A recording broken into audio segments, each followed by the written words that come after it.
სალამი, მეგობრებო, ჩვენი უკვე მე-19 ვიდეო საუბარი. ეს ძალიან სერიოზული საუბარი გვექნება. წინა ჩვენი შეხვედრის დროს ასეთნაირად დავსვით ამოცანა. ოჯახში დაბადებული გენიოსის გადარჩენის ამოცანა ამდენად რთულია. ანუ ეს ეტაპები უნდა იყოს გავლილი. ჩვენმა მომავალმა გენიოსმა აი ეს ბარიერები უნდა გადალახოს. ყველა ასეთ ბარიერზე ხვდება შიში, აგრესიულობა, გადასვლის გარკვეული სტრატეგია, ოპერაციები. ანუ ეს სერიოზულად, აი ასეთ სერიოზულ რაღაცებზე გვექნება საუბარი. ვინ უნდა დაეხმაროს ამაში? პირველ რიგში ოჯახი. ბავშვობის დროს უნდა მოემზადოთ, რომ მზად იყოს ეს ეტაპები გაიაროს წარმატებულად. ამისათვის, რა თქმა უნდა, ოჯახიც უნდა იყოს მზად.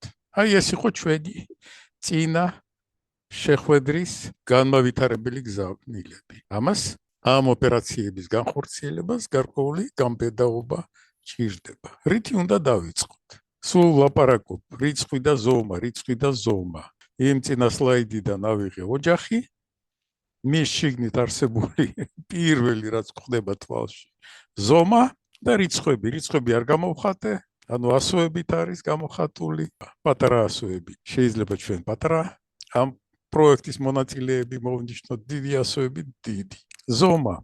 გაიხსენეთ ჩვენი ორი გედი, რომელიც ურთიერთობას არკვევდა რესურსებთან დაკავშირებით. გაიხსენეთ, სულ რამდენიმე საუბრის წინ გარკვეული რიტუალური ქმედებები იყო განხორციელებული. რას ნიშნავს ეს ყველაფერი? ზომა ცოცხალ ორგანიზმებში, ჩვენს ქვეცნობიერ ქცევით პროგრამებში ზომა არის. გადამწყვეტი მნიშვნელობა შეიძლება გქონდეს ამას. ცხოველები ერთმანეთს ეჯიბრებიან ამით, ვინ არის უფრო დიდი, ვინ არის უფრო ძლიერი. ადამიანებმა ნაწილობრივ გადალახეს თავის ინტელექტით, შექმნეს შეიარაღება და ზომა აღარ არის ამდენად მნიშვნელოვანი. აქედან გამომდინარე, ალბათ გიკვირთ, რებზეა საუბარი. ასეთია ცხოვრება, რთულია. გამთანაბრებელი გვჭირდება ჩვენ. აი ახლა თითქოს ხელოვნური ინტელექტი გამოვა ამ როლში. ადრე თითქოს კომპიუტერი უნდა გამოსულიყო, არაფერი არ გამოხდის. სულ სხვა მიდგომებს უნდა მივმართო. ლორენცის დემონი. გაიხსენეთ ის ჩვენი ტრიალა ბორბალა, სამი წახნაგი ჩვენი ფსიქოლოგიის, როგორ არის შეთანხმებული. რა დემონები არსებობენ, ეს მათი გამოსახულება არის, ერთ-ერთი წითელი, რაც არის წარმოადგენს ზუსტად იმ ლორენცის დემონს. შიშს და აგრესიულობას, როგორ არის აწყობილი ურთიერთობა ოჯახში. ამ ამოცანის მიმართ თუ შევთანხმდით, რომ დაბადებული გენიოსი, თუნდაც არ იყოს გენიოსი, არ ვიცით რა გამოვა, მაგრამ უნდა გავზარდოთ ისე, როგორც გენიოსი. ყველაფერი გავაკეთოთ იმისათვის, რომ გადალახოს პირველი ბარიერი, ვიდრე მივა კონვერზე, სკოლაში და განათლებაში და იცით, უკვე ოფიციალური წყაროებიც გვეუბნებიან ამას, რომ მოშლილია მთლიანად ყველაფერი, რაც განათლებას და მეცნიერებას ეხება საქართველოში. როგორ უნდა მოვაწესრიგოთ ეს ყველაფერი?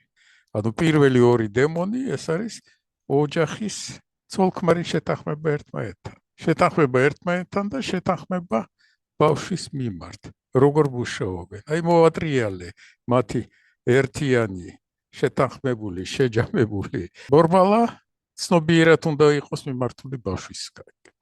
ზომა რა უღოთ ამას? ანუ თანასწორუფლებიანობა არის ამ შემთხვევაში.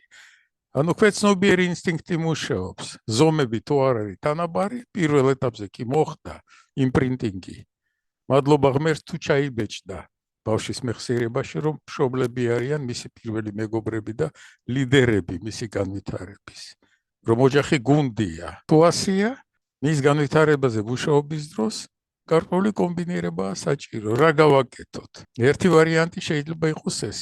აი შეეცადეთ ნებისმიერი ექსპერიმენტის დროს იმ ლაბორატორიაში, რომელსაც ვამზადებთ იმისათვის, რომ დავიწყოთ ექსპერიმენტირება, მოამზადეთ ის მაღალი სკამი, მდგრადი, მოხერხებული, რომ ბავშვი იყოს თქვენ დონეზე, როცა თქვენ მუშაობთ.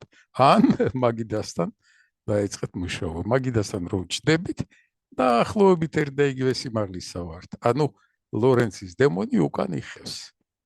უკვე აი ეს ქვეცნობიერი პროგრამა უკვე სხვანაირ პირობებში ხვდება. მეორე ვარიანტი ვცადოთ, აი ასეთი ვარიანტი.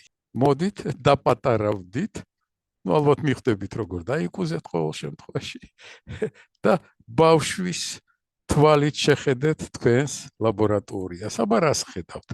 ქვემოდან. როდესაც დაიწყებთ ამ ლაბორატორიის მოწყობას, მომზადებას, იმისათვის რომ ბავშვთან იმუშაოთ, მოგიწევთ ასეთი რაღაცის გაკეთება და მომზადება. აი ასეთი პრობლემები ჩნდება. ჩვენ ხო შევთანხმდით, თუ მომყვებით პირველ რიგში და მთავარი საფრთხე არის ის დემონები, მათ მოთვინიერებაზე იწყება მუშაობა. ეს პირობები უნდა იყოს შესრულებული. გავიხსენოთ, ეს ტყუილად კი არ მithქვია, ეს ისე კი არ იყოს საუბარი. ოჯახი, ვინ უპირისპირდება ოჯახს?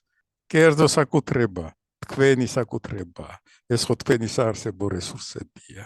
სახელმწიფო, რომელშიც თითქოს ჩვენ გამოვყოთ რაღაც რესურსებს, რომ საყოველთაო მოხმარებისათვის იყოს ეს ყველაფერი. არის თუ არა ეს გადაკვეთა? უნდა იყოს თუ არა ეს გადაკვეთა? რა ნორმით? რამდენად უნდა იყოს? აი ეს ეილერის რგოლები ერთ შემთხვევაში შეიძლება იყოს ერთმანეთთან არავითარ კავშირში არ იყოს. ანუ არა გვაქვს ჩვენ აი ამ შესაძლო მოდელში ისეთი მომენტი, როდესაც აი ყველაფერი ფოკუსდება ერთად, როდესაც ჩნდება ამოცანა, სადაც სამივე რგოლი არის შეთანხმებული და ინტერესები ჩნდება. პირველ სურათზე, მეორე სურათზე უკვე ასეთი ჰიპოთეტური მომენტია, სადაც უნდა იყოს აი ასეთი პატარა სამკუთხედი, სადაც სამივე რგოლი იქნება შეთანხმებული. გვაქვს დღეს ეს? არა გვაქვს. მე მგონი ოფიციალურად უკვე გამოცხადა სულ რამდენიმე დღის წინ. აი ეს სურათი სპეციალურად დავაფიქსირე და ჩავრთე.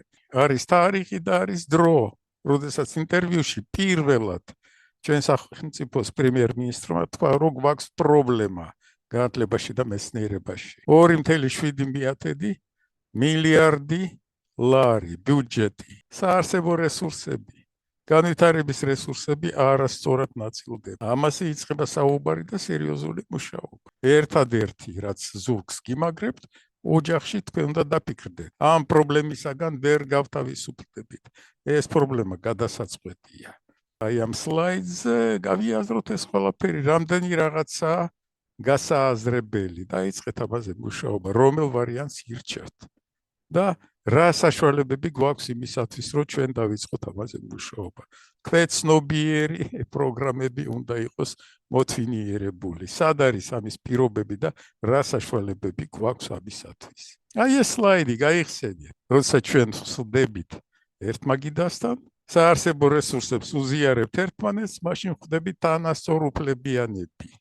ანუ ეს უკვე კულინარია და ყველაფერი რაც ეხება აი ამ საარსებო რესურსებს, ჭამას მას, მოდით აი ესე ვთქვათ, მარტივად და გასაგებად, მაშინ ხდება გათანაბრება.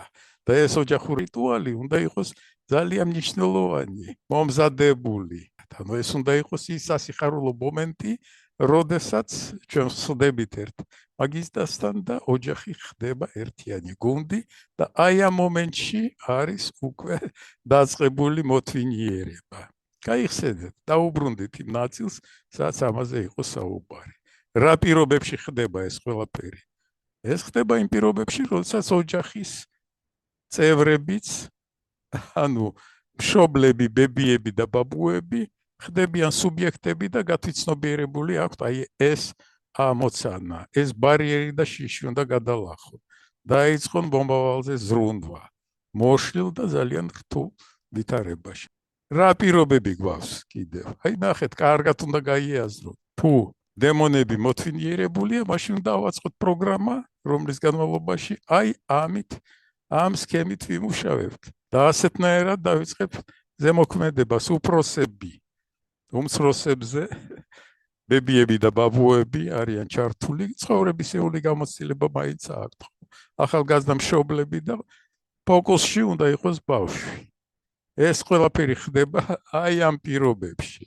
ივარჯიშეთ აბით, შეეცადეთ, ხო გითხარით წინა შეხვედრის დროს, მოდით შევეცადოთ და დავინახოთ რამდენად რთულია ეს ცხოვრება. შეეცადეთ თუ არა, კითხეთ საკუთარ თავს, ჩაიხედეთ საკუთარ სარკეში. რა პირობებში ხდება ეს ყველაფერი? გვაქვს მეცნიერება ამის თაობაზე, როგორ უნდა იყოს დაცული ბავშვი, თავდაცვი, თვითდაცვის რა მექანიზმები უნდა შემუშავდეს. მეცნიერება ამაზე ჯერჯერობით არაფერს არ გვეუბნება. მიმოხილული გვაქვს ყველაფერი, რასაც ჩვენ ვაკეთებთ. ზუსტად ეს არის პირველი მცდელობა, რომ შევქმნათ ჩვენ სახელმძღვანელო.